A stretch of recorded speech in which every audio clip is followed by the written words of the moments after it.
Hey everybody, Alex Newman here with Conversations That Matter for the New American Magazine. It's great to have you with us, and we have an incredible guest with us today. You guys know that the creepy stuff going on in the public schools is outrageous. It's an affront to human decency.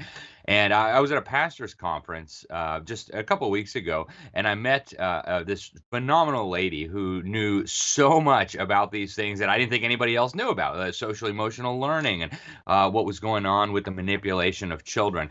And she has showed me some stuff that just had my jaw on the ground. So with us today, we have Marsha Metzger. She's the director of Choose Now, Inc. It's a nonprofit group in Georgia that advocates for families and for children. They look for gatekeepers in the community to try to identify and expose this wild stuff that's in the school curricula. She's been serving children and families throughout her life. She's been involved in ministry. She's been involved with a number of organizations: Protect Student Health Georgia, Protect Child Health Coalition. She's also director for Protect Our Children Project for Hamilton County, Florida. And she's done so many things. She's also taught abstinence in the public schools years ago up in Pennsylvania. Marsha, thank you for being with us. And let's start off with just the basics. What is social emotional learning? I mean, everybody knows it's the new buzzword. It's in all the schools. It's supposed to be so great. It's going to help our children be social and understand their emotions and just be better, well-rounded people, right? What could be wrong with that? Well, thank you so much for having me today, Alex. Social emotional learning, it is pretty much engineered from outcome-based education, and it's really just a new term for an old thing. There is a lot of good things that you can do when you think about social and emotional benefits for children, for them to learn. And, we create victims in this society, so we have to make customers for our educational purposes. And social emotional learning, from what I'm finding out, is just a way to bring in a host of information that functions much like a Trojan horse to bring in a bunch of the ideologies that we've been discussing and you've been hearing about in all of these school board meetings throughout the country, whether it's critical race theory, whether it is the DEI, diversity, equity, inclusion, all of these different things. They're ideologies that are delivered to the schools through this system that parents do not know hardly anything about. So let's go back to outcome-based education. I think unless somebody's really followed very closely the education debate over the last few decades, that's probably an unfamiliar term for a lot of people. Explain to us, what is outcome-based education and what's the problem with it? Don't we want good outcomes for the children? Shouldn't we set outcome goals and then encourage the children to meet those? We do want good outcomes, Alex. Pretty much when you take it back to the Common Core education and all of these different items that have come through over the past, they're all related. Outcome-based education, there's measurements on these students determining what they're going to be in society, how we're going to measure the collective good for all of this human capital that we want to develop for our society. So it's a big social construct that is going on, and it's just terminology that they've used over time. One of the things that I like to do when I look at social emotional learning together, and I think about over the years how all of this has come about and how confused our students have become over how they're educated through their mathematics and everything else. When I'm looking at social emotional learning today, it is pretty much focused on all of these soft terms of socialistic constructs, and it's a lot less of the academic things that we need. So when I think about social emotional learning, the word that I come up with now is Trojan Horse, just to usher in ideology to the schools, and it's the same thing from before. Yeah. So how do they usher in these ideologies, and what kind of ideologies? I mean, what kind of ideas and worldviews are they teaching our children? Well, they're teaching things that would be in direct opposition to our any kind of traditional Judeo-Christian beliefs. Anything, the comprehensive sex education, adverse kinds of ideology with it. I mean, when you are a person that brings your child up with traditional values, and you have your children introduced to transgenderism or to any of the LGBTQ ideologies.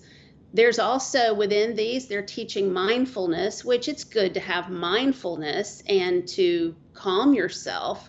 But when you're using mantra and anything from like Hindu or Buddhism, that's going to be one of the ideologies that does not belong in a school in a pluralistic society.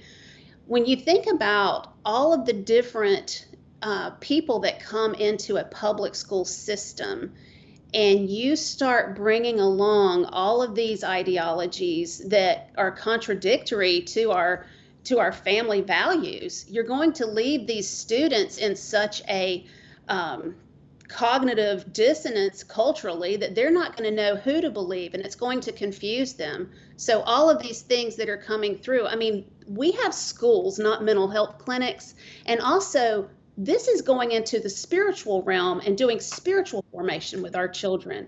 The questions they're being asked in these social emotional learning programs can convey how a family thinks about things. They can measure that data in a host of different ways.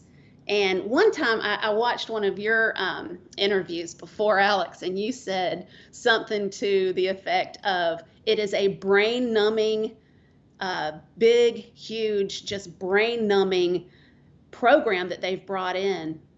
And that's exactly what it is. I could talk about it for days, and it's so huge, it's even hard to get a grasp on where to start and how to bring it to the public. I have questions. They have call to action assignments. Let me just kind of narrow it down to that for just a minute. Imagine at the end of every chapter that you have in social emotional learning, and every one of them says call to action assignment. Well, here we are developing a little activist almost. Call to action. How do I interview this particular person and then make a report on it? So they'll have them interview someone that's not like them. So it's like when you look at one of the call to action assignments here, it's about LGBTQ, and it's saying something to the effect of, you know, it's like asking them, in order to build understanding and respect toward LGBTQ people and related issues in your school and community, it's important to be educated on the history of it and exposed to viewpoints that will expand your own. The first step is becoming clear and confident about who you are personally. Then you will become open-minded and accepting of who other people are. It is normal to sometimes be critical or judgmental of others who do not think or act like we do. However, this is a mindset that can be unlearned and improved. The goal is to achieve a safe and inclusive environment for everyone to be comfortable being their authentic selves. Okay, so you have a student that's being taught that they need to unlearn and improve their thoughts against something that their parents may have been teaching them all along is not correct or even sinful or whatever their traditional values would dictate in that family. Because I know not everyone is Christian, but when we're presenting sexually explicit materials or alternate lifestyles in schools, you know, this is going to create that cultural conflict between worldviews presented in the school and fostered and values that are fostered by the parents. So it'll create that cultural dissonance I was speaking to. So these are the things, and at the end of every one of these chapters, they have a call to action assignment. You write about it, and these big data collectors collect it. So let's talk about one of those data collectors. I have been involved in open record requests because when the pandemic hit, my job ceased. The possibilities of me getting in the schools and doing guest speaking, which you can well imagine because of the pandemic. So anyway, I took the time and I started doing open record requests on schools all throughout South Georgia. And when I started looking, I found this one program called Edgenuity. So we'll just start with that one. I've been through several, but this is the one that I've done the deepest dive on. So when I did Edgenuity's open record request and review, I found in their privacy policy where at the very bottom of it, it had this cute little unicorn called Project Unicorn. Well, Edgenuity, all of the SEL from Castle, we know the funders of these are associated with the Gates Foundation and many others. Well, so is Project Unicorn. It is associated with the Dell Foundation as well. It's Dell Foundation. So Dell and Gates are all looking into this, and they're funding it and everything. So they're collecting all this data. So when you go to projectunicorn.com, you'll notice they have a pop-up that comes up. Are you an IT person? You can follow these links everywhere. Well, then you come into this one particular website, and it's called the Common Education Data Standards. And that is a .gov. So you've got ceds.gov.ed, I believe is the number or the web address. They have a file system there that has hundreds and hundreds of drop downs on it of information they're collecting on your kids for your permanent data file. This is where we're at today. SEL, it sounds like the angel of light. It's not. They're collecting so much data on our kids. I probably can't. Probably if you and I spent a whole year diving into this, we probably couldn't know all there is to know. Yeah. No, you're right. And folks, a lot of what she's talking about, I can vouch for. I've found it in my own research. She's shown me some of what she's been pulling out of these databases and things. It is wild. I had a friend here in our local school district who was ordered by the district to start teaching SEL in his first grade period, and they gave him videos they were supposed to show. And these were videos that normalized homosexuality and transgenderism as if this wasn't just a normal thing, but a good thing. It was actually developed. The idea for this came out of the Fetzer Institute, which is an occult, new age, weird foundation founded by a disciple of Alice Bailey, the founder of the Lucifer Publishing Company. There's some really weird stuff going on here, guys, that we are not being told about. And the data gathering, like Marsha said, is just beyond anything that you can imagine. They are gathering so much information on the children, including on their views, on their attitudes. And one of the goals is not just to collect the data for its own sake, but to manipulate those views. So they see where the children are, where they want them to be, what the objective is. Well, they want them to support homosexuality as one example. And so then they figure out how do we get the child from there to there. This is going on, folks, and it's all over the country. Of course, the Gates Foundation is involved, and many others. In the last few minutes that we have left, Marsha, how do we deal with this? I mean, our children, of course, cannot resist this kind of highly advanced programming and indoctrination and manipulation. They don't even understand what's happening to them. They certainly don't know better than to hand over all their data to the government. What do we do as parents and as taxpayers in our communities to deal with this? Well, what I would say to any parent is you definitely need to get an open record request, and you need to not only look at the social emotional learning platform that your child sees, but you need to visualize it from a teacher's perspective too. So you would need the teaching platform to look at, and you would need the student platform to look at. And when they tell you that they can't give it to you because it's on computer, that's not factual. As a parent, you should be able to see any kind of curricula that is in the school system. Open record requests are needed because they have to comply with the law and provide that. Many times, parents they're not even supposed to have to do the open record request. They should be able to just go into a school and see it.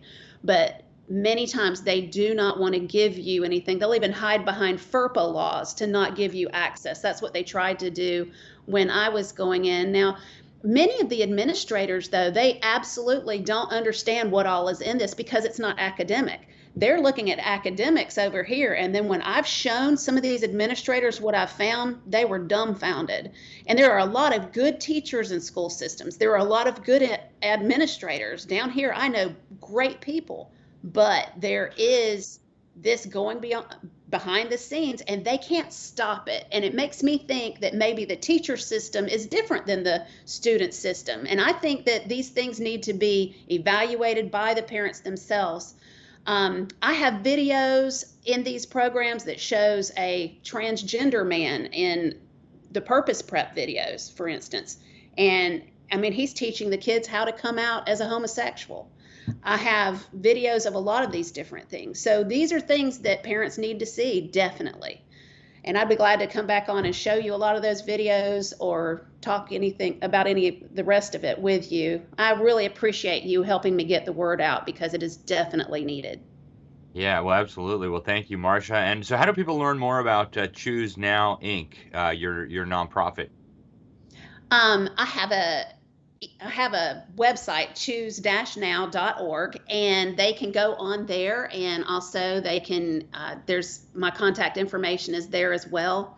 We are currently working on a seal of confidence process where it's kind of like the good housekeeping seal of approval, where we actually are doing a process. We're bringing solutions to our community, not just yelling and screaming matches at school board meetings. We're showing them how to get it done. We're doing parent toolkits with forms to show them how to go into a school and say, my child should not have any of these things taught to them. They cannot have access to these programs, including much of the library system, because it's not protected either. So there are so many things that parents can do, and they can contact me there, and I'd love to help.